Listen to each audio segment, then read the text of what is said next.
Expanding on the preservation of languages, our next guest is a first language Welsh speaker, a Celtic language native to the Welsh people. He's passionate about Welsh and he blends promotion of the language in all that he does. I'd like to now introduce you to union activist and socialist Dylan Lewis-Rowland. Welcome, Dylan.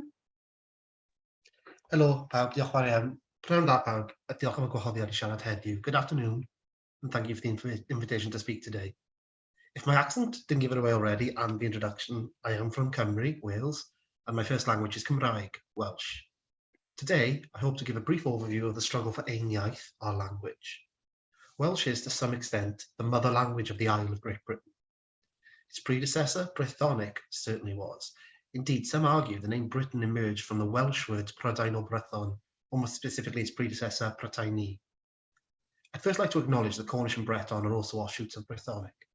The circumstances in which this separation came about are the same as those in which Wales as a nation, if it could said to have been one, also formed. Before the Roman conquest of Prydain, Brythonic was spoken in some form across the majority of the island. During the Romanisation of Britain, the splits began in the far north of Hadrian's Wall, and after centuries of separation, Pictish emerged. Similarly, Goidolic, that is the Brythonic language of Ireland, also took hold in West Scotland. However, the true challenge and eventual supplantation of Brythonic Welsh was the arrival of the Saxons, the Jutes, and the Angles. These were the ancestors of the modern-day English, both linguistically and culturally. During the Anglo-Saxon invasions, for want of a better word, and the settlement of Prydain, the Brythonic peoples were pushed back to the three western peninsulas of Britain. That is, the two western peninsulas that make up Wales and the modern-day peninsula of Cornwall. This is where this diversion happens and where Welsh is born. Over the next centuries, Anglo-Saxon eventually morphed into modern-day English. After the Norman invasion and many other changes, it became the dominant language.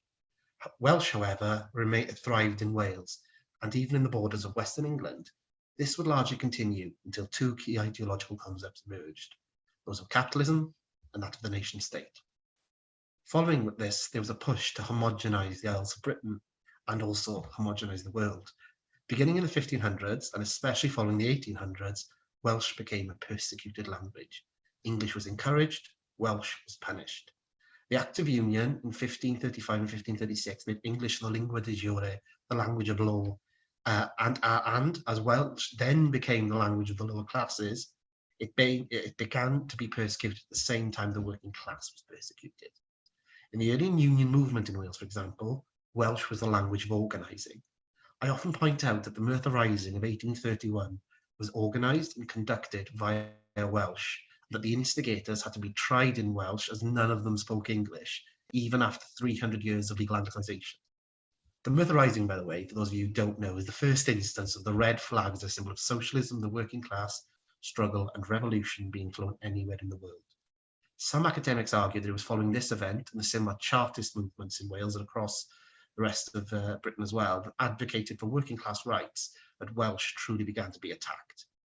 The capitalist nation state of Britain and its English lords and English-speaking Welsh aristocracy in Wales could no longer tolerate this language of the people. Brutal suppression began, especially in schools, but the language carried on, particularly in Western and in rural Wales.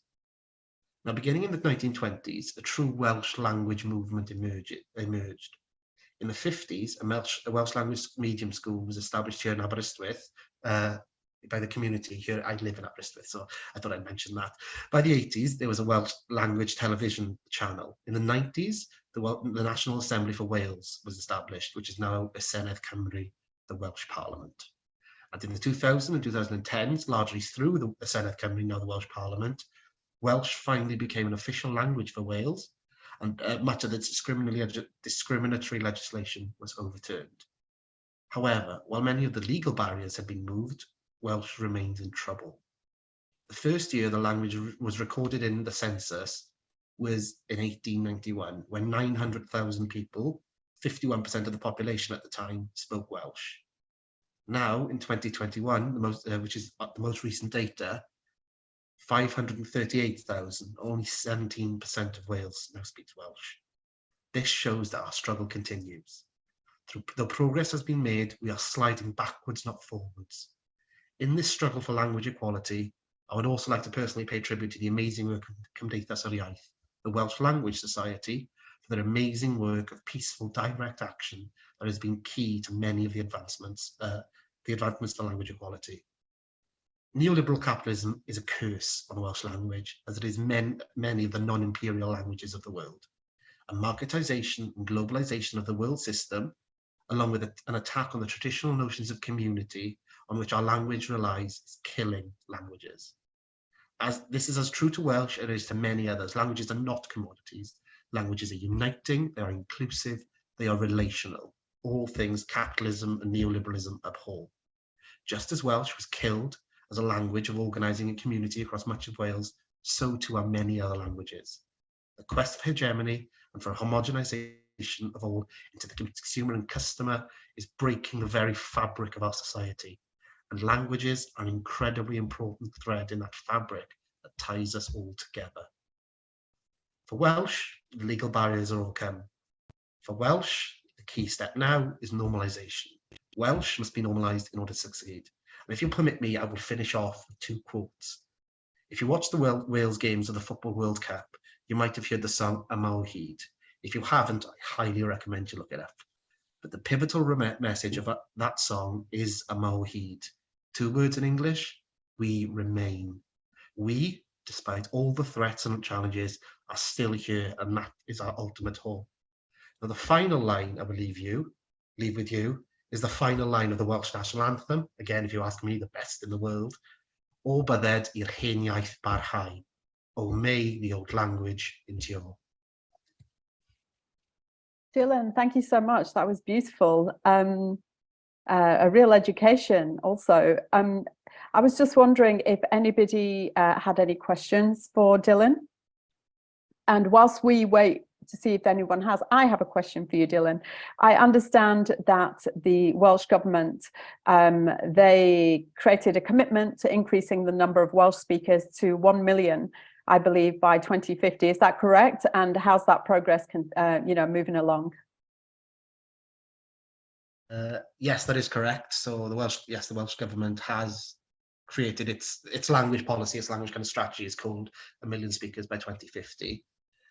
It's going, well, the numbers kind of suggest it's going not very good right now. And the key reason for that is, like I said, it's normalisation. Like here in Aberystwyth, where I live in Aberystwyth, day to day, I can go to the butchers, I can go to the shop, I can go to, I can go to the local pub and I can speak Welsh, but that is not true for many communities across Wales. And if we are going to reach 1 million speakers, that needs to happen. Normalisation needs to happen. And that is, for me, the key.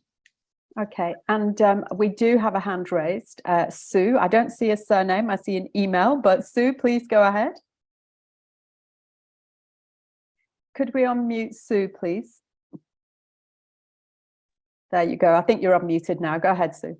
Hi, thank you very much, Samina. I'm more than an email. Of course you are. I know you are. I couldn't see your surname there. It's okay. It's okay. So I'd like to say pnawn da to Dylan and diolch yn fawr am y sgwrs. Dwi'n siarad Cymraeg yn amlwg. So I'm just saying thank you very much in Welsh to Dylan, and I'm a Welsh speaker also. And I would be very interested to know how, in your opinion, we can normalise Welsh to try and get up the statistics. My background is North Wales, heartland really of the Welsh language, Bangor in particular. So yes, when I'm in Bangor, I can go into shops and so on, like you say, in Aber, and I can speak Welsh. But I could go down the road and not be able to speak Welsh. Yeah, so understood. What do we do? Yeah, Dylan, what do we do?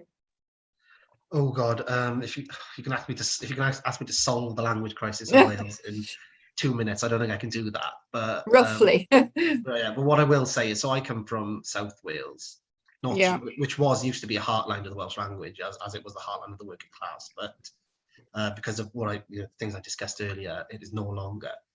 What happened for me was I got a first language Welsh education. So I think that is key. I think, this is my personal opinion, every school in Welsh should be transferred to a Welsh language medium school. Every child should have the ability to learn Welsh and to learn English equally, because Welsh is the mother tongue of Wales, but obviously we live in the UK, you know, we have as well. I'd also like to see loads of other languages being taught as well, but obviously Welsh is the thing at hand here. So that's the first step for me, and we're seeing that start to happen. You know, a place like Merthyr, where it used to be 5% of people speak Welsh. Now it's up to 25% of young people in the area speak Welsh, which really gives you hope in terms of building that normalisation. And the second step is normalisation. It's that re-establishment of community I talked about. Neoliberal capitalism has stripped us of that community. It's stripped us of that very social fabric that languages rely on. So the second thing I'd say is that re-imposition of community. And speaking Welsh for me, and I think it's the same for a lot of the mother languages, is a political thing. It's a political point. You know, I say in my speech, we remain, Nina Mo Hyd. That is a very political statement, even if you don't think it is.